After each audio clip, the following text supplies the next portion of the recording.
জামাত ইসলামীর রাজনীতির ধরন পাল্টে দিল ডাকসু শিবির।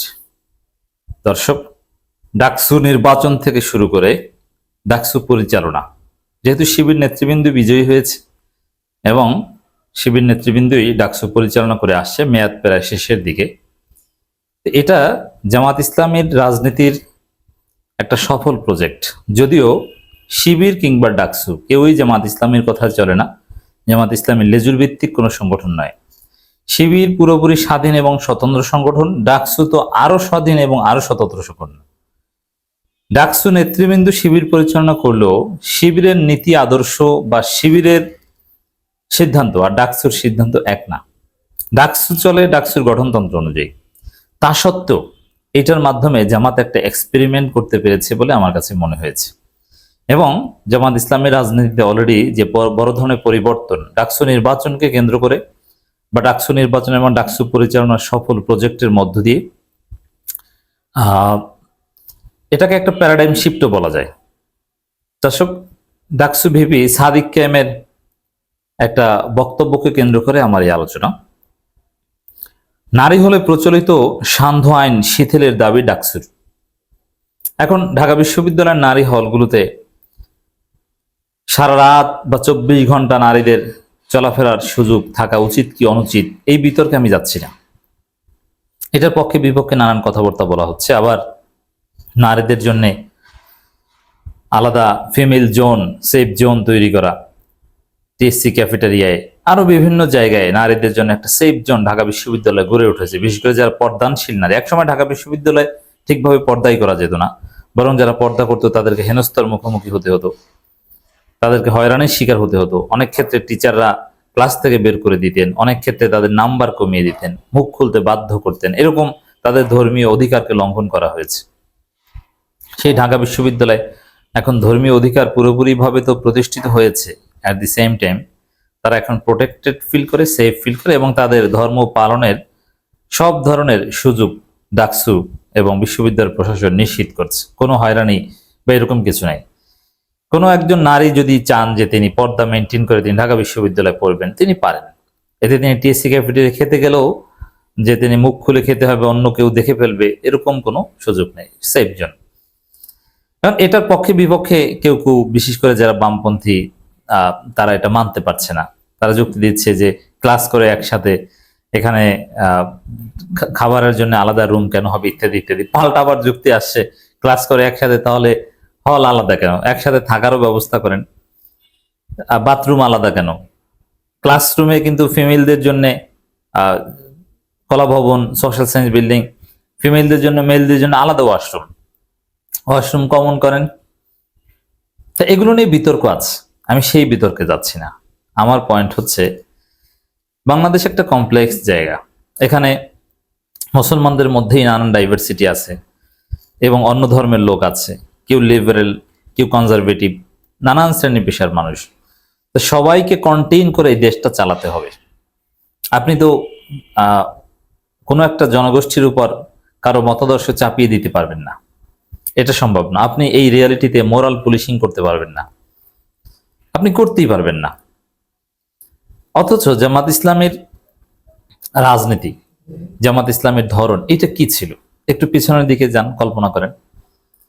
সাপোজ পোশাকের স্বাধীনতা, এই বিষয়ে জামাতের অবস্থানটাকে এখন কি, আগে কি ছিল? মোরাল পুলিশিং, এই বিষয়ে জামাতের অবস্থান আগে কি ছিল, এখন কি? এর উত্তর হচ্ছে যে পোশাকের স্বাধীনতা মানে শালীন পোশাক পরতে হবে, এটাই জামাতের রাজনীতি। শালীন পোশাকের জন্য জামাতের নেতৃবৃন্দ ওয়াজ করতেন, জামাতের শিক্ষক যারা, জামাতের রোকন, তারা ক্লাসে নসিহত করতেন তোমাদের শালীন পোশাক পরতে হবে, পর্দা করতে হবে। শালীন পোশাক মানে এখানে পর্দা। নিজের স্ত্রী সন্তান থেকে শুরু করে সবাইকে এ বিষয়ে আহ্বান জানানো, এটা জামাতের একটা মৌলিক বিষয় ছিল। এবং যে কোনো অন্যায়, যেমন যাত্রাপালা, পুতুল নাচ, অশ্লীলতা বলতে আমরা যা বুঝি বা সমাজে দেখি, এগুলোর বিরুদ্ধে জামাত ইসলামের লোকজন একটা জোরালো অবস্থান অতীতে ছিল। বরং গ্রামে গঞ্জে বিভিন্ন প্রাচীন মেলার নামে যাত্রাপালা, পুতুল নাচ ইত্যাদি ইত্যাদি, তো এইগুলো, এই কেন্দ্রিক যে অশ্লীলতা, এগুলো বাংলাদেশের বিভিন্ন প্রান্তে জামাত ইসলামের লোকজনেই এলাকাবাসীকে নিয়ে এগুলো ধ্বংস করেছে। আমি নিজে দেখেছি 144 বছরের মেলা, সেটা জামাতের লোকজন, অন্যান্য ইসলামপন্থী বা সবাইকে সাথে নিয়ে নেতৃত্বে জামাতের লোকজন ছিল, সেই মেলা বন্ধ করেছে। তারপরে সেখানে যাত্রা বলা হতো, সেটা বন্ধ করেছে। এখন সেখানে ওয়াজ হয়, 7 দিন ব্যাপী ওয়াজ মাহফিল। তো দর্শক, এটা ছিল জামাতের রাজনীতির দাওয়াতি অন্যতম কাজ। শালীন পোশাকের জন্য তারা ওয়াজ করবেন, বলবেন। অনেক ক্ষেত্রে moral policing was part of Jamaat Islami politics, believe it or not. শিবিরও এক সময় করতো, রাজশাহী বিশ্ববিদ্যালয় শিবির মোরাল পুলিশিং করতো, কেউ অস্বীকার করতে পারবে না। কিন্তু সেই জামাত, সেই শিবির যুগের বাস্তবতায় তাদের দাওয়াতি স্ট্র্যাটেজি, দাওয়াতি মানহাজ পরিবর্তন করেছে, যার ফলে রাজনীতিতে একটা পরিবর্তন এসেছে।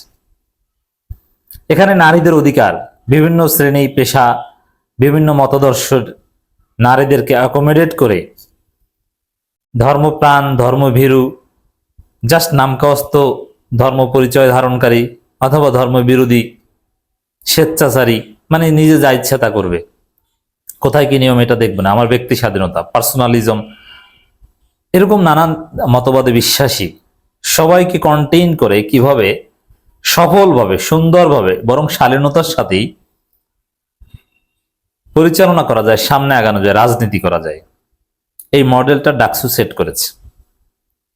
দেখেন, এই যে ঢাকা বিশ্ববিদ্যালয়ের ছেলেরা, ডাকসুর ছেলেরা, তারা নারীদের পোশাকের স্বাধীনতার পক্ষে, মোরাল পুলিশিং এর বিপক্ষে। যে ঠিক আছে, এটা পোশাক, এটা যার যার চয়েস, এটা আমি জোর করে তার উপর চাপিয়ে দিতে পারি না, এবং তার পোশাক নিয়ে আমি কটূক্তি করতে পারি না। যে কেউ যদি কটূক্তি করে, বরং শিবির তার বিরুদ্ধে প্রতিবাদ করে, শিবিরের ছেলেরা। অ্যাট দি সেম টাইম শিবির দাওয়াতি কাজও করে, যে না, শালীনতার পক্ষে তাদের যে অবস্থান, এ বিষয়ে কিন্তু কম্প্রোমাইজ নেই। তারা এটাও বলে, এটাও প্রচারণা চালায়, এবং নারীদেরকে পর্দা করতে হবে। নারী শিবির বা ছাত্রী সংস্থা, তারা এই বিষয়ে নিয়মিত দাওয়াতি কাজ করে, এবং তারা খাস পর্দা করে, শিবিরের ছেলেরাও পর্দা করে।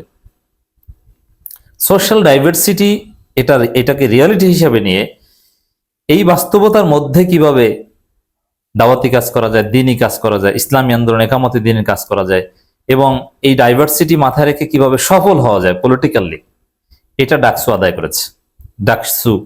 ডাকসু নির্বাচনে শিবির এটা প্রমাণ করেছে। জামাত এটাকে মডেল হিসেবে গ্রহণ করেছে, যে না, এভাবে সম্ভব।